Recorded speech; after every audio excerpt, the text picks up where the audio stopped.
Hello दोस्तों, tenth science के new batch में आप सभी का स्वागत है। आज हम लोग फिजिक्स का पार्ट 4 कर रहे हैं। इसके पहले पार्ट 1, पार्ट 2, पार्ट 3 कर चुके हैं। जो भी विद्यार्थी पार्ट 1, पार्ट 2, पार्ट 3 नहीं देखे वो इसे देखने के बाद पार्ट 1, पार्ट 2, पार्ट 3 देख ले, ताकि आपको फिजिक्स समझने में कोई प्रॉब्लम ना हो। इस वीडियो में हम लोग अवतल दर्पण और उत्तल दर्पण की परिभाषा देखेंगे। अवतल दर्पण या उत्तल दर्पण में वक्ता केंद्र क्या होता है, ध्रुव क्या होता है, फोकस क्या होता है, त्रिज्या वक्ता त्रिज्या क्या होती है, फोकस दूरी क्या होती है, प्रधान अक्ष क्या होती है, द्वारक क्या होता है, अच्छे से समझेंगे, उसकी परिभाषा देखेंगे। अपसारी दर्पण कैसे कहा जाता है, क्यों कहा जाता है, उसको देखेंगे। और एफ और आर में संबंध को देखेंगे और इस पर आधारित कुछ क्वेश्चन करेंगे। देखिए शुरू करते हैं। कल हम लोग पढ़े थे गोलीय दर्पण। गोलीय दर्पण का अंग्रेजी जो होता है वो क्या था, curve mirror. Curve CURV, curve mirror. गोलीय दर्पण किसे कहे थे, तो गोलीय दर्पण का परिभाषा था किसी खोखले गोले का हुआ हो। मान लीजिए खोखला गोला है का हुआ भाग, इसका एक भाग जिसके एक सतह पर कलाई किया जाता है, सो कौन कहते हैं, गोलीय दर्पण। या मान लीजिए खोखला गोला है, इसके इस भाग पर क्या किया, कलाई कर दी है, तो इसे क्या कहेंगे, गोलीय दर्पण कहेंगे। तो गोलीय दर्पण कल पढ़ चुके थे। किसी खोखले गोला का वैसा भाग जिसके एक सतह पर कलाई किया गया जाता है, गोलीय दर्पण कहलाता है। गोलीय दर्पण दो प्रकार के होते हैं, एक अवतल दर्पण, एक क्या, अवतल दर्पण, और एक का नाम क्या है, उत्तल दर्पण। एक का नाम है उत्तल दर्पण। अवतल दर्पण क्या था, अवतल दर्पण किसी खोखले गोले का हुआ भाग जिसका जो प्रवर्तक सतह हो धंसा हुआ हो। प्रवर्तक सतह अगर धंसा हुआ हो तो इसे कौन सी कहते हैं, अवतल दर्पण। प्रवर्तक सतह जिस ओर से हम चेहरा देखते हैं, प्रवर्तक सतह, एक बगल कलाई क्या हुई सतह होती है, कल भी बताए थे। एक होता है प्रवर्तक सतह, एक क्या होता है, कलाई की गई सतह। कलाई की गई सतह, कलाई में क्या होता है, पेंट किया गया सतह। तो ऐसा गोलीय दर्पण जिसके प्रवर्तक सतह धंसा हुआ हो क्या, अवतल दर्पण कहलाता है। वैसा गोलीय दर्पण जिसका प्रवर्तक सतह जो उठा हुआ उसे का क्या कहते हैं, उत्तल दर्पण कहलाता है। देखिए ये क्या है, प्रवर्तक सतह। ये प्रवर्तक सतह कैसा है हमारा, इस बगल से उठा हुआ है, तो इसे क्या कहेंगे, उत्तल दर्पण। और जो धंसा हुआ रहेगा तो उसे क्या कहेंगे, अवतल दर्पण। अंग्रेजी क्या होता है, इसका अंग्रेजी होता है concave, CANCAV, concave mirror, concave mirror. इसका अंग्रेजी होता है उत्तल का कॉन्वेक्स मिरर, कॉन्वेक्स मिरर। देखिए क्या बोले, अवतल दर्पण का अगर हम परिभाषा लिखना चाहें, अवतल दर्पण परिभाषा क्या बोले, वैसा गोलीय दर्पण, वैसा गोलीय दर्पण जिसका प्रवर्तक सतह, जिसका प्रवर्तक सतह धंसी हुई हो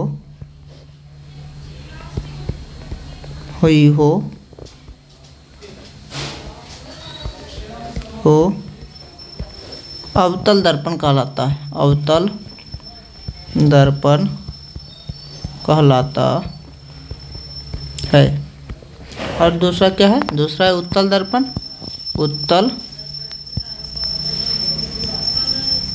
दूसरा उत्तल दर्पण, उत्तल दर्पण का परिभाषा क्या है, उत्तल दर्पण का है वैसा गोलीय दर्पण जिसका प्रवर्तक सतह उठा हुआ हो, ऐसा गोलीय दर्पण जिसका प्रवर्तक सतह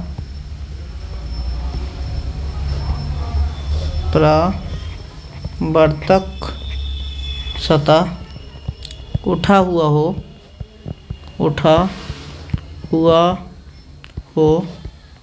उत्तल दर्पण कहलाता है। क्या कहलाता है, उत्तल दर्पण कहलाता है।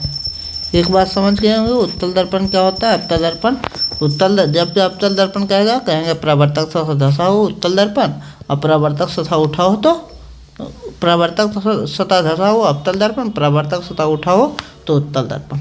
समझिए अगला क्या होता है, एक बार अच्छे से पहले समझ लीजिए, उसके बाद परिभाषा जब समझ लीजिएगा, परिभाषा बहुत ही आसान लगने लगा। ये कौन सा दर्पण है आप अपने बताइए। इस दर्पण को क्या कहते हैं, क्योंकि परावर्तक सतह इसका क्या है, धसा हुआ है, तो इसे क्या कहेंगे, अवतल दर्पण कहेंगे। अवतल दर्पण इस दर्पण के बीच वाला जो बिंदु होता है, यानी इसके ऊपर जितना ये है उतना इसके नीचे है, तो इसको क्या कहेंगे, दर्पण के बीच। दर्पण के मध्य बिंदु या बीच के बिंदु को ध्रुव कहा जाता है। ध्यान रखिएगा क्या कहा जाता है, ध्रुव। इसे पी द्वारा सूचित किया जाता है, क्या, पी से डिनोट किया जाता है। ठीक है, अब समझिए, इस जब गोला को बनाएंगे, खोखले क्या बोले थे, गोलीय दर्पण एक खोखले गोले का भाग होता है। तो जब गोला बनाएंगे तो इसका कोई केंद्र होगा, इसका कोई केंद्र होगा, तो इस केंद्र को कहते हैं वक्ता केंद्र। मान लीजिए इतना हम मिटा देते हैं, ये हमारा दर्पण बना, तो इसका केंद्र है ना, तो इसे क्या कहेंगे, वक्ता केंद्र। इसको सी बोलते हैं, वक्ता केंद्र। तो वक्ता केंद्र की परिभाषा, ये जो गोलीय दर्पण होता है, जिस गोले का भाग होता है उसके केंद्र को क्या कहते हैं, वक्ता केंद्र। गोलीय दर्पण जिस गोले का भाग होता है उसके केंद्र को क्या बोलते हैं, मान लीजिए ये है वक्ता केंद्र। समझ गए इन दो चीज़। वक्ता केंद्र और ध्रुव को मिलाने वाली रेखा, वह रेखा जो वक्ता केंद्र और ध्रुव से गुजरती है उसे क्या कहते हैं, उसे प्रधान अक्ष रेखा कहते हैं। क्या कहते हैं, प्रधान अक्ष या प्रधान अक्ष रेखा। तो प्रधान अक्ष का परिभाषा क्या हुआ, वह रेखा जो वक्ता केंद्र ध्रुव से गुजरती है वह प्रधान अक्ष रेखा या प्रधान अक्ष कहलाती है। अब समझिए अगला बात, जो भी किरण आती है वो किसके समानांतर होती है, वो प्रधान अक्ष के समानांतर रहती है। जो भी किरण आती है प्रधान अक्ष के समानांतर, प्रधान अक्ष ये वाला हुआ, ये प्रधान अक्ष है, इसके समानांतर जो भी किरण आती है और पार करती है, पार जिस बिंदु से करती है हमेशा एक ही बिंदु से पार करती है, जहाँ से भी आए प्रधान अक्ष के समानांतर जो भी किरण आती है एक बिंदु से पास करते हैं, उसे क्या कहते हैं, फोकस बिंदु कहते हैं। क्या कहते हैं, जितने भी प्रधान अक्ष के समानांतर किरण आती है वो प्रधान अक्ष के जिस बिंदु पर में काटती है या मिलती है उसे क्या कहते हैं, फोकस बिंदु कहते हैं। और चारों से हो गया, ध्रुव क्या हुआ, ध्रुव दर्पण के मध्य बिंदु को ध्रुव कहते हैं। से किसको कहते हैं, दर्पण जिस खोखले गोले का भाग होता है उसके केंद्र को वक्ता केंद्र कहते हैं। प्रधान अक्ष किसे कहते हैं, वह रेखा जो वक्ता केंद्र और ध्रुव को मिलाती है उसे क्या कहते हैं, प्रधान अक्ष रेखा कहते हैं। उसके बाद क्या बोले, फोकस बिंदु। प्रधान अक्ष के समानांतर जो भी रेखा जाती है प्रधान अक्ष को जिस बिंदु पर काटती है वो क्या होता है, फोकस बिंदु होता है। एक समझिए, इसे फोकस एक फोकस दूरी होता है। इस दूरी को प्रधान अक्ष से, फोकस दूरी क्या होती है, फोकस दूरी जो फोकस बिंदु होता है ध्रुव के दूरी को फोकस दूरी कहते हैं। एक वक्ता त्रिज्या होती है, तो वक्ता केंद्र और ध्रुव के बीच के दूरी को क्या कहते हैं, वक्ता त्रिज्या कहते हैं। तो दोनों ध्यान रख। देखिए ध्रुव क्या होता है, ध्रुव की परिभाषा देखते हैं। ध्रुव क्या बोले, दर्पण के मध्य बिंदु को दर्पण का ध्रुव कहा जाता है, इसको अंग्रेजी में पोल बोलते हैं। तो ध्रुव की परिभाषा क्या है, दर्पण के मध्य बिंदु को ध्रुव कहा जाता है, ध्रुव कहा जाता है। इसे पी से डिनोट किया जाता है, इसे पी से सूचित किया जाता है, पी से सूचित करते हैं, यानी पी से इसे लिखते हैं, ध्रुव को करते हैं। दूसरा क्या है, दूसरा समझिए, वक्ता केंद्र ये क्या बोले, दर्पण के किसी खोखले गोले का भाग होता है, उस खोखले गोले के केंद्र को वक्ता केंद्र कहते हैं। दर्पण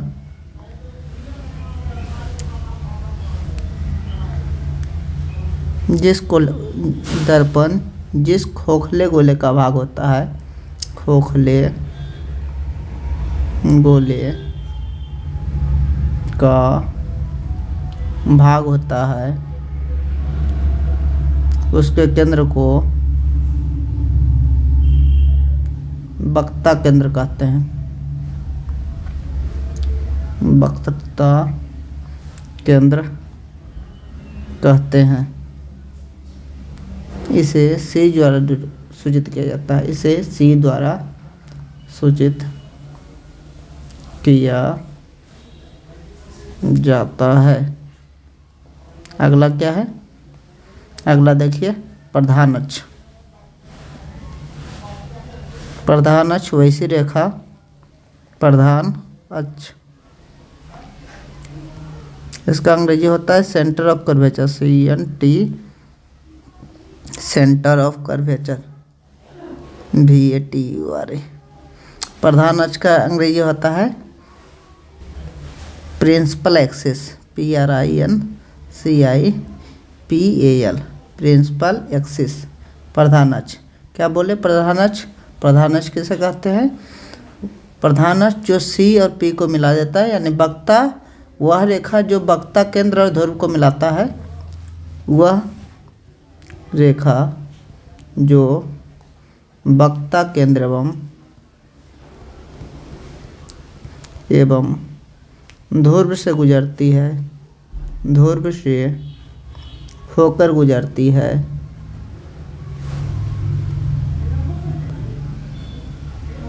प्रधान अक्ष कहलाती है, प्रधान अक्ष कहलाती है।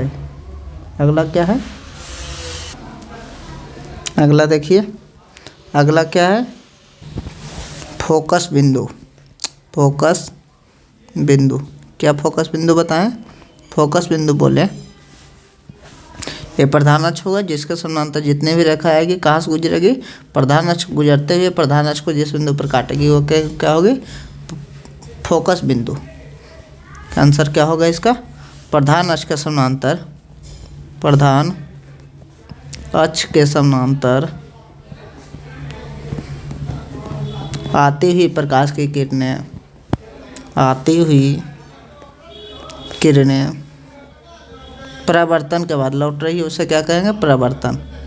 परावर्तन के बाद प्रधान अक्ष को देश बिंदु पर काटती है, प्रधान अक्ष को जिस बिंदु पर काटती है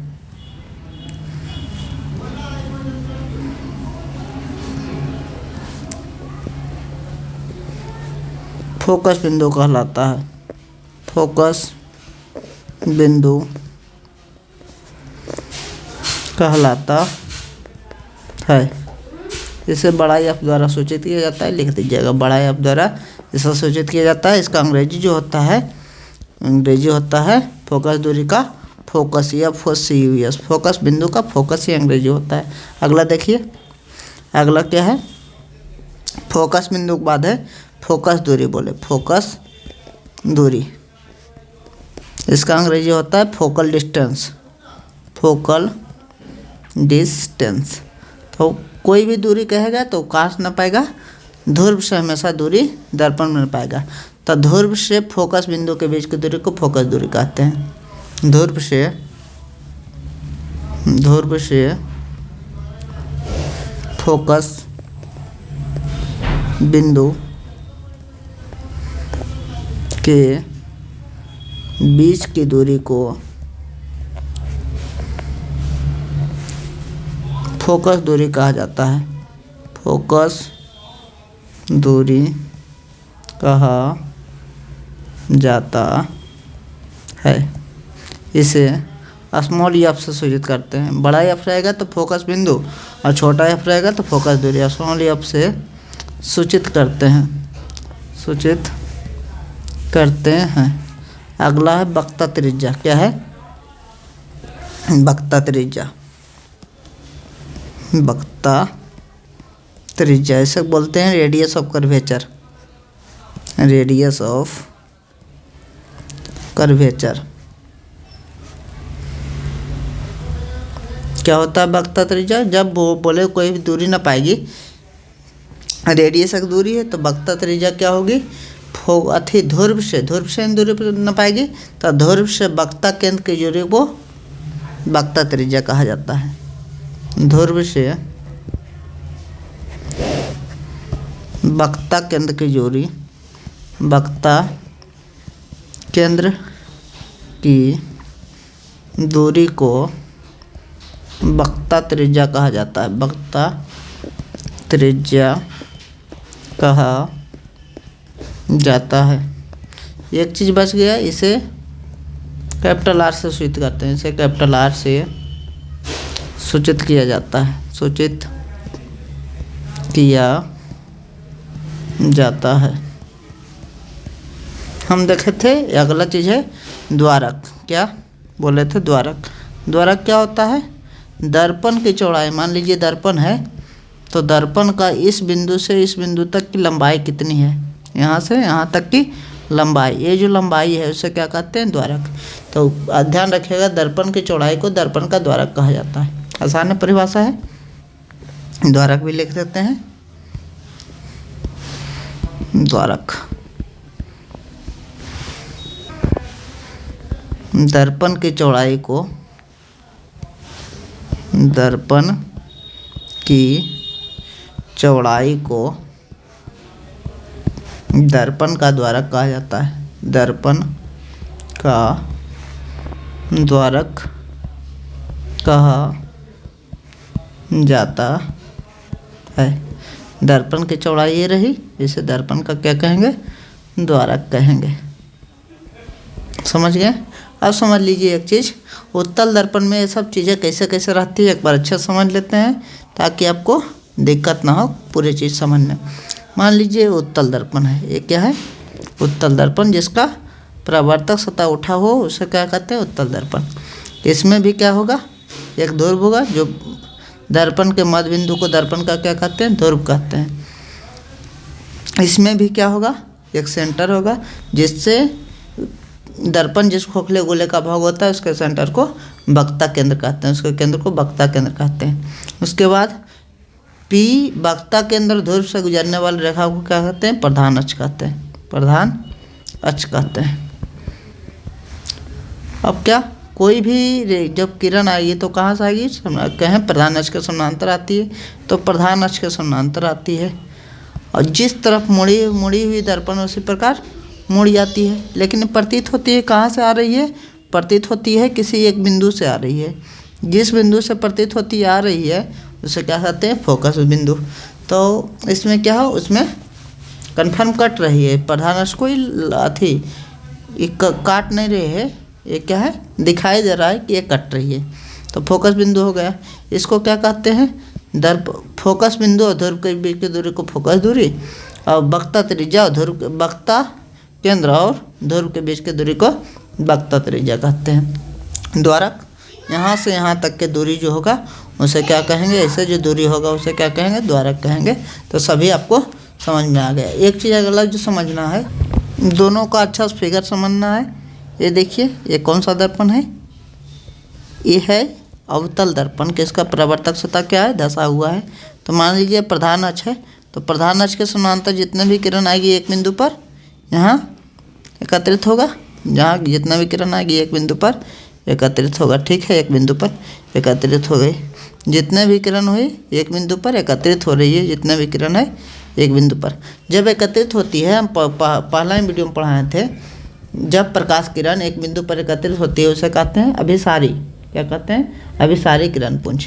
इसे क्या कह सकते हैं? अभिसारी किरण पुंज। लेकिन दर्पण को क्या कहेंगे? अभिसारी दर्पण। तो पूछेगा कि इस दर्पण को अभिसारी दर्पण कहा जाता है, फिगर याद रखिएगा। इसे अवतल दर्पण को क्या, कौन सा दर्पण था? अवतल दर्पण। अवतल दर्पण को कौन सा दर्पण के नाम से जाना जाता है? अभिसारी दर्पण। अभिसारी का मतलब जो किरणों को एक बिंदु पर एकत्रित करते हैं। देखिए उत्तल दर्पण, देखिए उत्तल दर्पण, ये उत्तल दर्पण है। यहाँ से क्या होगा? प्रधान अक्ष के समानांतर जितने भी किरण जाएगी उसे क्या करेगा? सबको फैला देगा। किरण को ये क्या करेगा? फैला देगा। अब किरण को फैलाने वाली लगेगा कहाँ फैल रही है? फोकस से फैल रही है, लगेगा। तो एक बिंदु पर फैलती हुई नजर आ रही है, तो फैलने वाले को कहते हैं अपसारी। क्या कहते थे? अपसारी। यह दर्पण है तो इसको क्या कहेंगे? अपसारी दर्पण। तो कहेगा किस दर्पण को अपसारी दर्पण कहा जाता है? यह है कौन? उत्तल दर्पण। तो उत्तल दर्पण को कौन सा दर्पण कहा जाता है? अपसारी दर्पण कहा जाता है। क्यों कहा जाता है? कल एक बार लिखने की कोशिश करेंगे। कहेंगे अवतल दर्पण में प्रधान अक्ष के समानांतर जितने भी किरण आती है वह परावर्तन के बाद फोकस पर एकत्रित हो जाती है।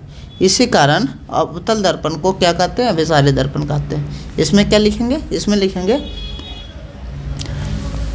प्रधान अक्ष के समानांतर उत्तल दर्पण में आने वाली सभी किरणें फोकस से फैलती हुई नजर आती है। क्या हो? फैलती हुई नज़र आती है, इसलिए कहते हैं फैलना को क्या कहते हैं, अपसारी कहते हैं, इसलिए इस दर्पण को क्या कहते हैं, अपसारी दर्पण कहते हैं। पहले अभी याद ये ध्यान रखना है, अपसारी किसे कहते हैं और अभिसारी किसे कहते हैं, इतना।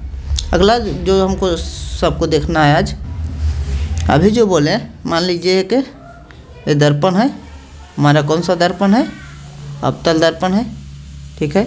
अवतल दर्पण में क्या बोले, एक फोकस होता है, फोकस बिंदु, एक क्या होती है, त्रिज्या। इस दूरी को क्या कहते हैं, वक्रता त्रिज्या। इस दूरी को क्या बोलते हैं, फोकस दूरी। ये फोकस दूरी जो होती है वक्रता त्रिज्या का दुगना, जो फोकस दूरी होती है वक्रता त्रिज्या का आधी होती है। फोकस दूरी क्या होती है, वक्रता त्रिज्या की आधी होती है। फार्मूला ध्यान रखना है, दोनों दर्पण में होती है। कभी फोकस दूरी दे के वक्रता त्रिज्या पूछेगा, कभी वक्रता त्रिज्या दे के फोकस दूरी पूछेगा।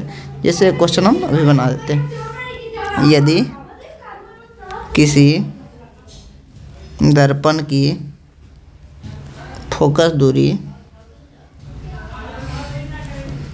15 सेंटीमीटर है तो उसकी वक्रता त्रिज्या बतावे, उसकी वक्रता त्रिज्या बतावे। क्या कहें, किसी दर्पण है उसकी फोकस दूरी की आप कहते हैं 15 सेंटीमीटर है, कह रहे वक्रता त्रिज्या बताना है, आर बराबर क्या है, 8 है। अभी फार्मूला पढ़े हैं, फार्मूला क्या था, फार्मूला जो पढ़े हैं यह बराबर क्या था, r/2, यह बराबर r/2।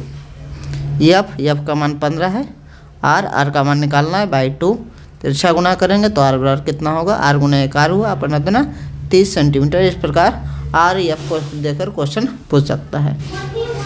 एक क्वेश्चन आप लोगों के लिए होमवर्क के लिए रहेगा, देख लीजिए क्वेश्चन क्या है। क्वेश्चन कह रहा है एक दर्पण की वक्रता त्रिज्या 7 सेंटीमीटर, 7 नहीं मान लीजिए 14 सेंटीमीटर है तो उसकी फोकस दूरी बतावे, फोकस दूरी बतावे। इसका आंसर कहाँ देना है, कमेंट में देना है इसका आंसर। 1 नंबर हुआ क्वेश्चन। 2 क्वेश्चन का आंसर कमेंट में देना है। एक क्वेश्चन सोचने वाला थोड़ा है, समतल दर्पण की फोकस दूरी कितनी होगी, फोकस दूरी कितनी होती है, क्योंकि समतल दर्पण पढ़ा चुके हैं तो आप जो पढ़ चुके हैं तो बता सकते हैं सोचकर समतल दर्पण के वक्रता जो फोकस दूरी होती है वो कितनी होती है। Thank you so much for watching this video.